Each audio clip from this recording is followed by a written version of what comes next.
I just want to talk about Lords of Chaos. This movie is going to be a motherfucking trigger warning for a lot of people. Based on the 1999 book, Lords of Chaos, The Bloody Rise of the Satanic Metal Underground, and the 2009 documentary, Until the Light Takes Us. I just want to talk about this as a movie, as what it is, as one piece of art. Not how much of it is true, how much of it is fake, what was made up, like that horrible fucking love story. Anyway, Lords of Chaos is directed by Swedish director Jonas Åkerlund, who also directed Spun and music videos like Smack My Bitch Up by The Prodigy, and a ton of other music videos from Metallica to Britney Spears, all the way to Madonna's Ray of Light. He was also the drummer for Bathory for about 10 minutes. This movie follows a string of murders and church burnings in the 1993 Norwegian black metal scene, and tells the story of Mayhem's founding member and guitarist, Euronymous, and his vision for evil. If you didn't know anything about this story going into it, I don't think you'd believe a fucking thing that happened in this movie. This movie is full of visceral and violent fucking scenes. It's almost like Spinal Tap meets Saw. I mean, these were some real people with some real fucking issues. There is a bit of an extreme difference between biting the head off of a dove or a bat and burning a fucking church down and killing people. In true Hollywood fashion, there are some issues I really do have with this movie though. I really at first hated how everyone looked and sounded like they were extras from Wayne's World. The American accents took me a long time to really get behind. The church burning scenes are epic. I can't fucking believe I'm talking about church burning scenes in a mainstream movie. I like the human element brought to these characters, about how they were just kids into music before they took it extremely too far, like burning churches and stabbing people 26 fucking times.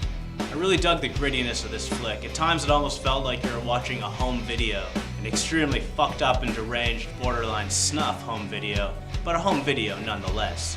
The murder and the suicide scenes in this movie were extremely brutal and hard to watch at times.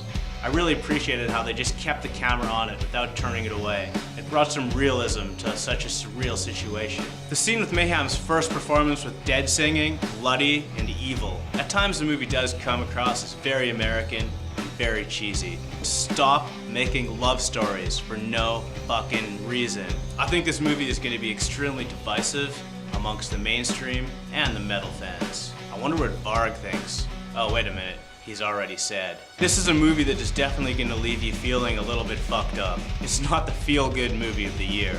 I like how it walks the line of music biopic and straight-up horror movie, based on truth and lies. Apparently the book is full of lies, the documentary is full of lies, this story is full of lies. I'm pretty sure the people involved don't even really know what the fuck happened. Would I recommend this? Yeah, I think it's worth a watch. There's things you're gonna love about it, and there's things you're gonna hate about it. But I think that's what makes good art. The mainstream and black metal are two things that should really never meet. Here's an example. What's the difference between death metal and black metal? I mean, is there? There's differences in the music, in the style of music. But I think a lot of it has to do with promotion. Just, they paint themselves to look like dead bodies, and they burn churches, and I think it's just aesthetically it separates itself from other genres, and there's differences in the sound that's sort of hard to differentiate if you don't know the genre, The mainstream is really going to focus on the anti-Semitism and just straight up violence, brutality, and mental illness in this movie. But obviously it's unfair to put metal fans into this category. If you're an anti-Semitic piece of shit, you're an anti-Semitic piece of shit. It really has nothing to fucking do with the type of music you listen to or what you're into. So if you're an anti-Semitic piece of shit, fuck off. You're an anti-Semitic piece of shit, and you're fucking worthless. I'm another idiot on the internet whose opinion doesn't matter. Make sure you like and subscribe.